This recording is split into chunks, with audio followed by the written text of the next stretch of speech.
Aloha, Shamans, and welcome to our little corner of the galaxy here in this interdimensional space called EarthStar Spiritual Center in Greensboro, North Carolina, United States of America. So thank you to our friends, local and worldwide, who joined us today and on replay. So this is Monday, June 17th, 2024.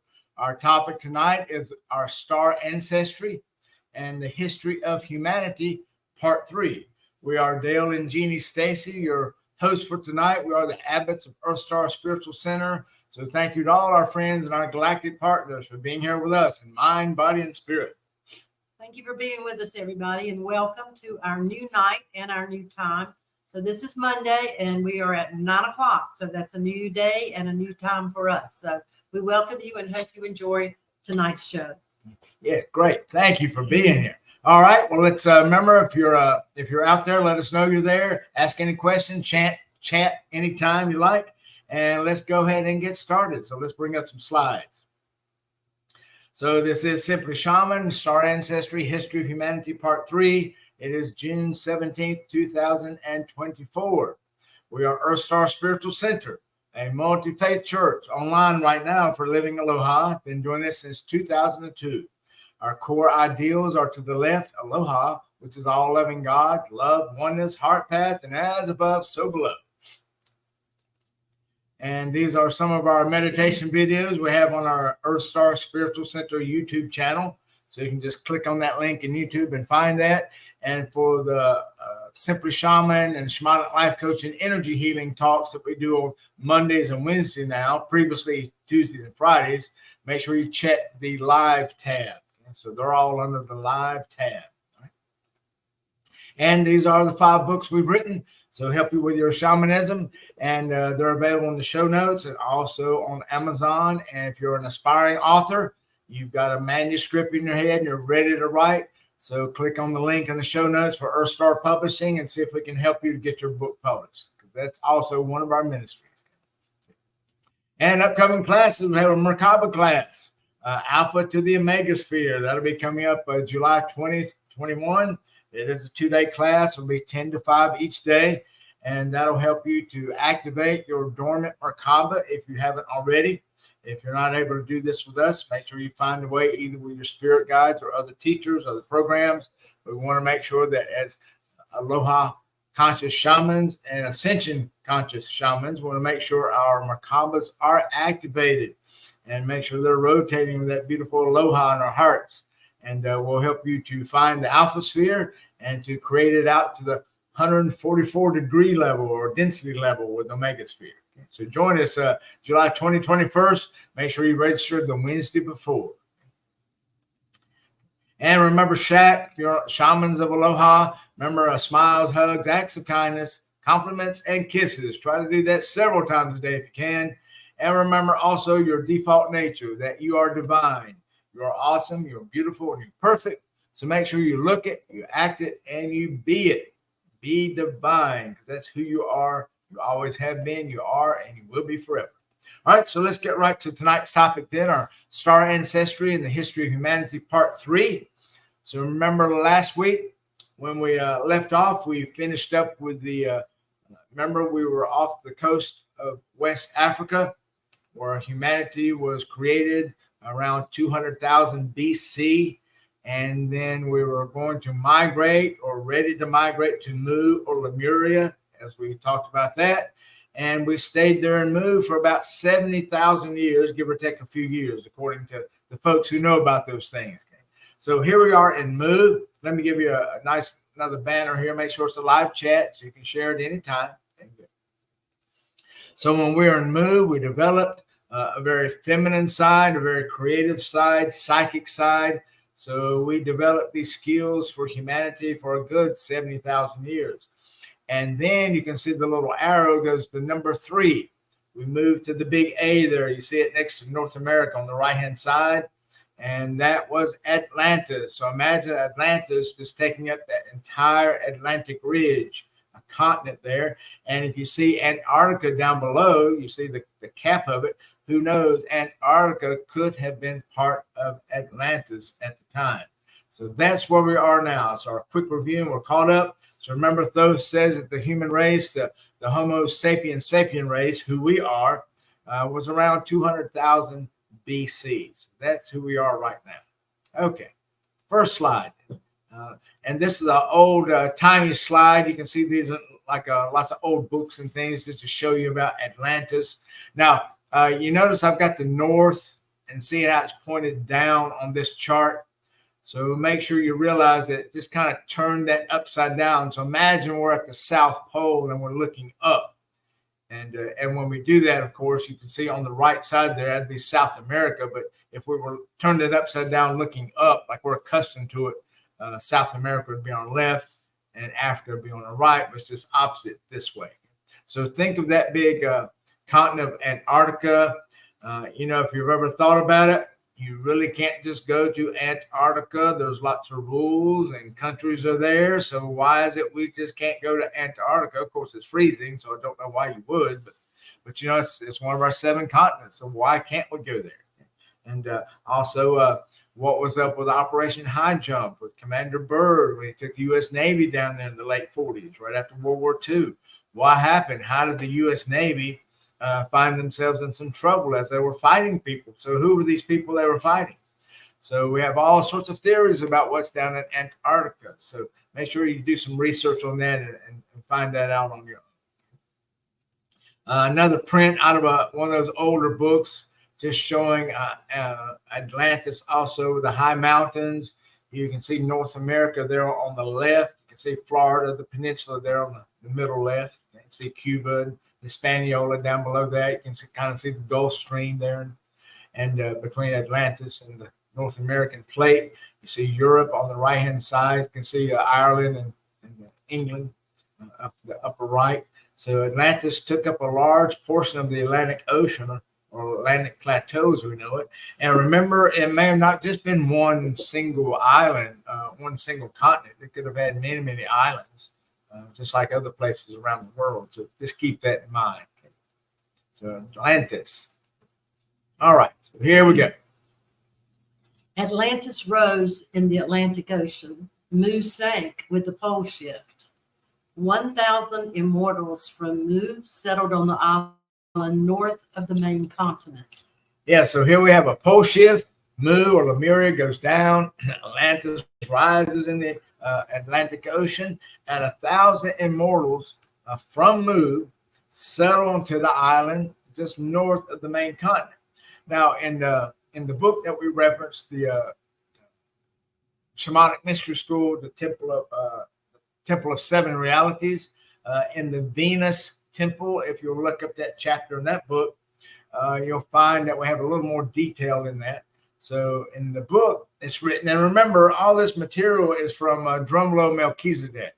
Okay, he is our Flower Life teacher. He is our Awakening the Illuminated Heart and the Merkaba training, Alpha to Omega. He's our teacher. He is physically here on Earth. He lives in Sedona. Beautiful wife, Claudette. Has a nice family there. Lots of joyful living, I suppose, with him because he's a wonderful person. We know Drumlow to be a 13th dimensional being, as he has said, or 13th density. It took him at least 1 million, maybe longer than that, 1 million years plus to come from his 13D existence to the 3D existence to teach humanity about Merkabas, flower life, and just ascension consciousness. So that's what his mission is, and continues to be. You can find him on all sorts of YouTube. Just do a YouTube search of Drumlow Melchizedek. And then, of course, you have the Flower Life books. You can read up on that, too. And he has 3, 4, 5 other books also that are great books. Okay? So he says that the immortals flew to Atlantis. So what did fly mean when they flew to Atlantis? Did they mean they just took off like Superman, or did they have ships when they went to Atlantis? So the humans divided into 2 groups, feminine and masculine thinking. Okay. Yeah, so 2 groups. So just think, you had 2 groups in Atlantis, and because this was going to be a new experience, right? Matter of fact, with the 2 books, with the 2 groups, they had a wall down the center of the island. Okay, now one side was feminine, one was masculine. and because they wanted to make sure they could evolve independently, because they truly were searching for a new earth consciousness. Remember that humanity at that time had just come from Mu, right? And so that was strictly a feminine experience. So everybody was very psychic, very telepathic, telekinetic.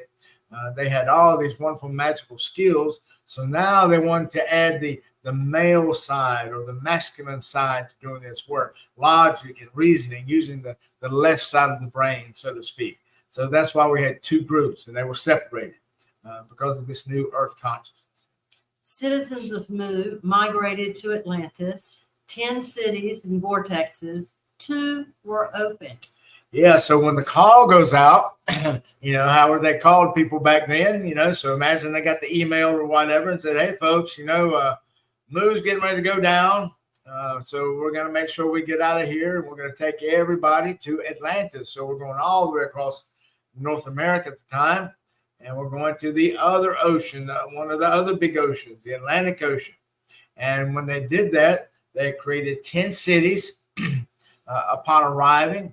However, they did not have enough people from Mu and from all over the world, other ascended beings, to cover all of the vortexes in those 10 cities. So they only had enough to do 8 vortexes. So that left 2 huge energy vortexes that were just wide open. Oh, wait a minute. Got somebody checking in. Aloha, Fire Owl. Thank you for being here tonight. I know you got a busy day, busy week. So thank you for being here. And we'll chat with you later. The Hebrews were the ET race, and they were here by the permission by the Galactic Command.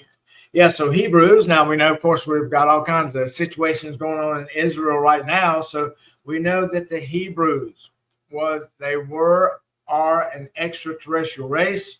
Remember, I'm not saying this. This is Drumblow Melchizedek's work. He is saying this, and he's the 13th dimensional being. So he says that the Hebrews were allowed to come to the earth plane to mix with human consciousness, and they've done a wonderful job doing that. Okay? The traditional Hebrews. So, and remember, they received permission. Of course, it's not really called Galactic Command right now. It's kind of called the Galactic Federation or Confederation, and so they gave them permission to enter. Another ET race from Mars entered the remaining vortex without permission, and that was 65,000 years ago.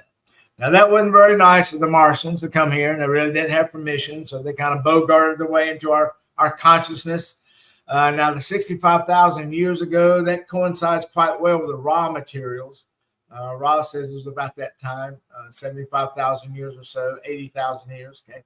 So the ET race from Mars came here. So you wonder why they came from Mars? Well, that's because they didn't do a very good job of maintaining Mars' planetary integrity. They did some things they should not have done. So they had to leave that planet in order to survive. So they came to Earth without being invited. Martians tried to control Atlantis, but they were outnumbered. Left brain technology, facts, and logic, and eventually took control.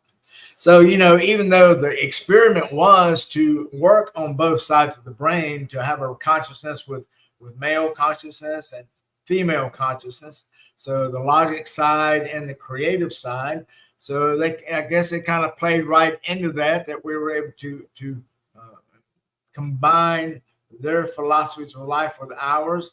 Good thing at the time that they were outnumbered, that they would not take over. Because you imagine all these folks that came from Mu, they're out, collecting coconuts and pineapple and sitting around in hammocks and fishing and having a great time, using their telepathic skills back and forth all over the island.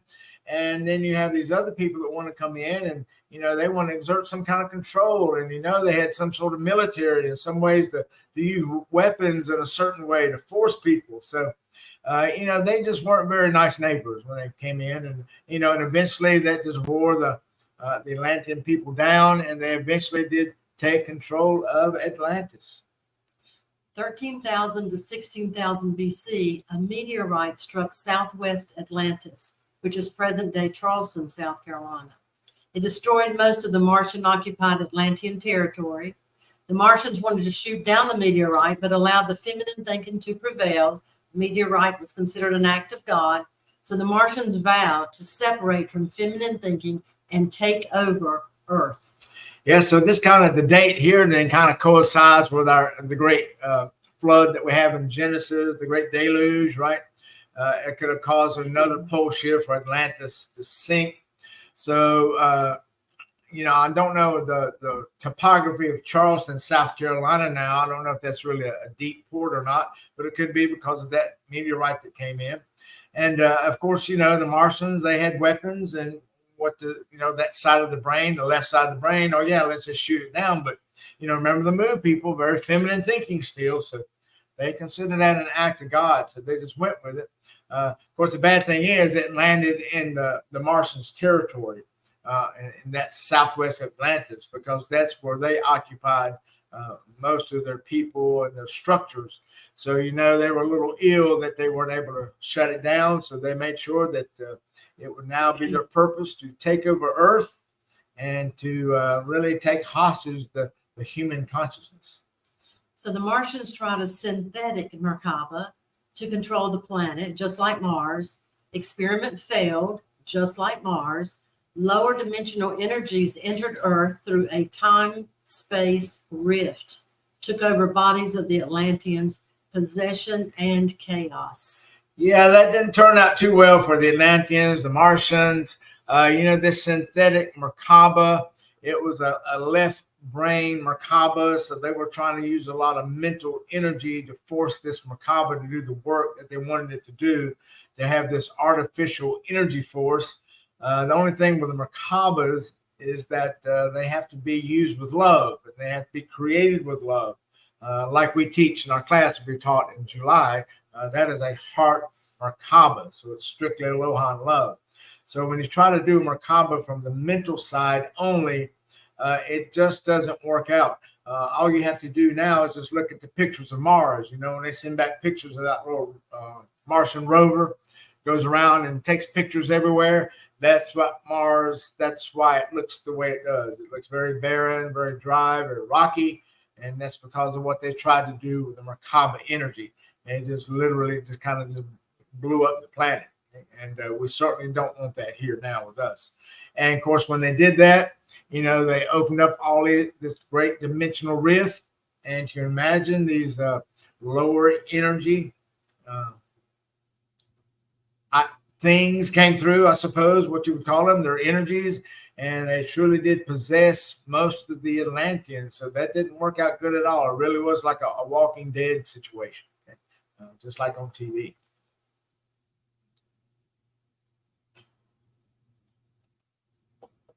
The synthetic Merkaba experiment took place in an area now called the Bermuda Triangle.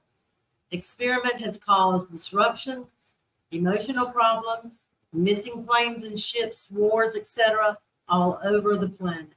Yeah, so here's a picture of the Bermuda Triangle. So we don't know if that's exactly where that was, but when you look at the coast of South Carolina, it's really not far from that area.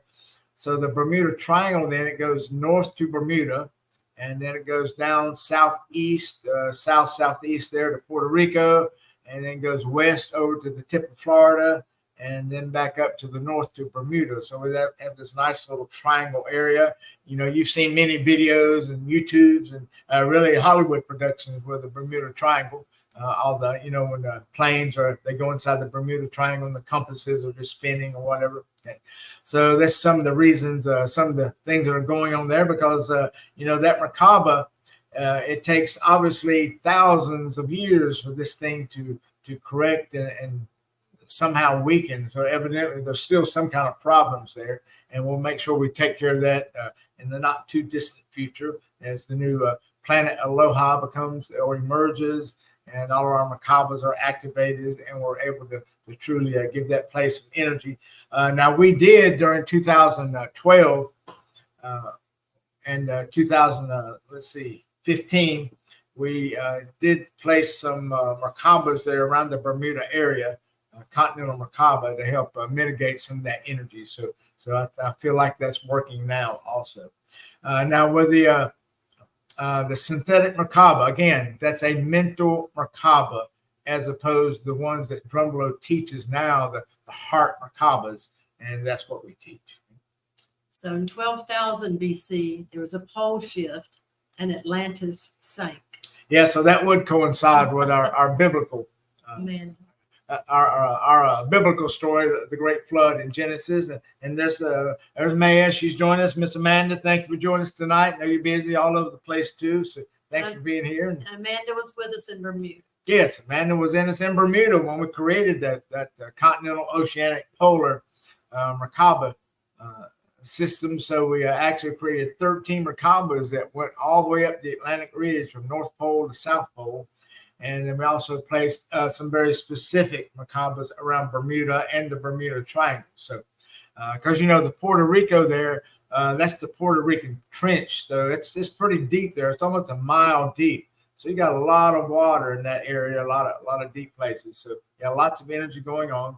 And and people are like National Geographic, things of that nature. They're still saying that there's nothing down there, even though off the coast of Bimini there in the Caribbean. We have things that like roads or maybe buildings of some sort. But just remember, what if they didn't need roads? What if they had vehicles that floated above the road? I mean, they didn't need a roadway per se like we do here, with wheels on it. So, or maybe they walked, or maybe they teleported. So that's not necessarily saying that the place is not there because we can't find a road. Martian ETs continue to cause problems. Secret governments and trillionaires of the world, Martian genetic influence, little or no emotional body. And that's from the Raw teachings. Yeah, so the Raw teachings kind of speak along this matter with the Martians.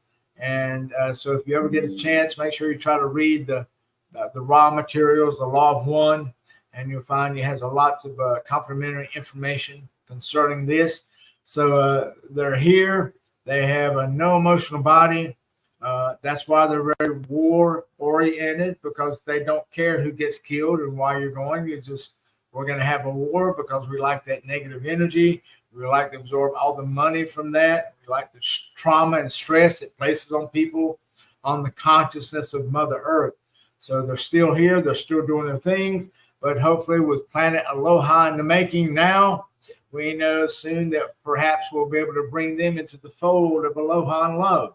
Because after all, these folks need prayer too. So make sure you send some prayer and Aloha their way. Let them know that they can play nice in the sandbox and we all can get along. Because that's why we're here, to evolve together now, because they're here. So we're going to have to evolve with them. So make sure you stay in your center. You stay grounded, stay centered, stay in your heart, stay in your cosmic mind, your cosmic heart. Make sure you're always surrounded by love. Make sure you are the love in every moment, to everyone, everything, and everywhere. And that way we can create this planet Aloha. Okay, so that's the Martian ETs. Okay, so that's really the brief history of Mother Earth, and the history of humanity. Again, go back to the Shamanic Mystery School book that was written in 2021, 7 Temples of Reality. And if you go to the Venus Temple, that's where you'll find this information in detail. Also, the book Behold a Pale Horse also has this information. And of course, you can find this on Drumbelow's site, YouTube channels, and some of his teachings where he talks about this, especially the Flower Life book. He goes into detail there also about the history of humankind. So just remember, about 200,000 years ago, that's when our current human form, the Homo sapien sapien, Homo sapien just means wise person, right? And sapien sapien is a designation that started at about 200,000 BC. Now, Homo sapien, that would apply to the early hominids.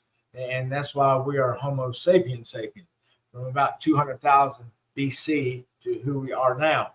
So make sure you kind of do some research on that. It's pretty easy to find. And just follow your heart with what you know is going on. Remember that we've had pole shifts. We had information has been kept from us. We don't know the real details now. We only can research, only can watch videos, read books, articles, and then we have to discern it, filtering through our heart. So anytime we decide that we're going to make some sort of contact or connection with any kind of extraterrestrial or ultra-terrestrial being, and primarily the ones that we work with and have worked with are the Arcturians, the Hathors, the Pleiadians, the Syrians, and then, of course, angels, archangels, and all the dimensional beings, especially the ascended masters, should you come across any of those. So make sure you filter all this through your heart so that you know you're speaking with someone who is truly love-centered, and that love is about service to others and not service to self. Always keep in mind with that discernment, just because a being intuits to you that they are an ascended being from other dimensions, higher dimensions, remember there's dirt bags there too. Okay? That doesn't get weeded out until about halfway through 6th density. Okay? So just to give you an idea then, you know how 3D, 3rd density, we're here what? I mean, you know, our lifespans are around anywhere from 70 to 100 years. Well, you know, when we get to 4D, their lifespans are 90,000 years, okay? Because our ascension cycle in 3rd density is 75,000 years. Well, the ascension cycle in 4th density is 30 million years. So there's 30 million years of experiences in 4D, and that's still a very polarized density. Okay? So you got good, bad, and in between.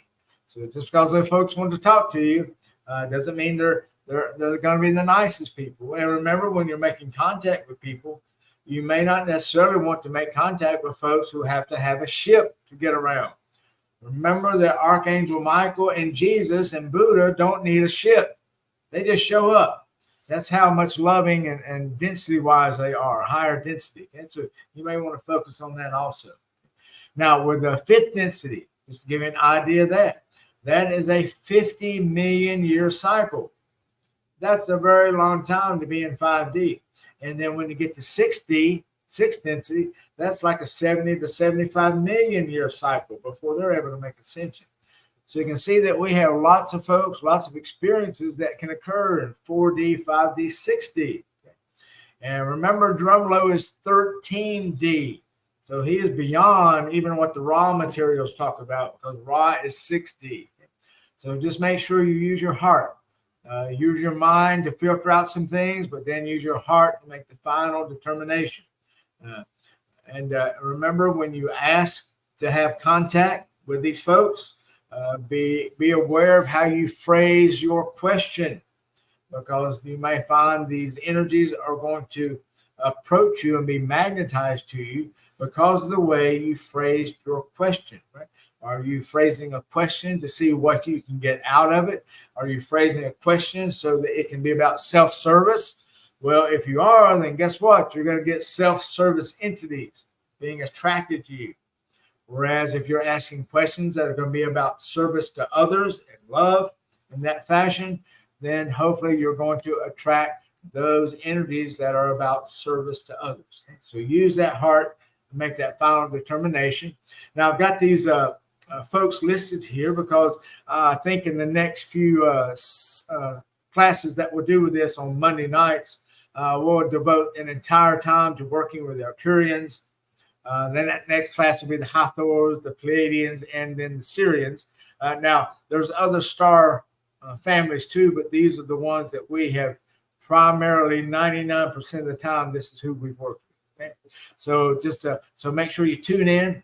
Next week, we'll start with the Arcturians. And remember, if you missed parts 1 and 2 of the star ancestry, human history and all that, just go back to the EarthStar YouTube channel.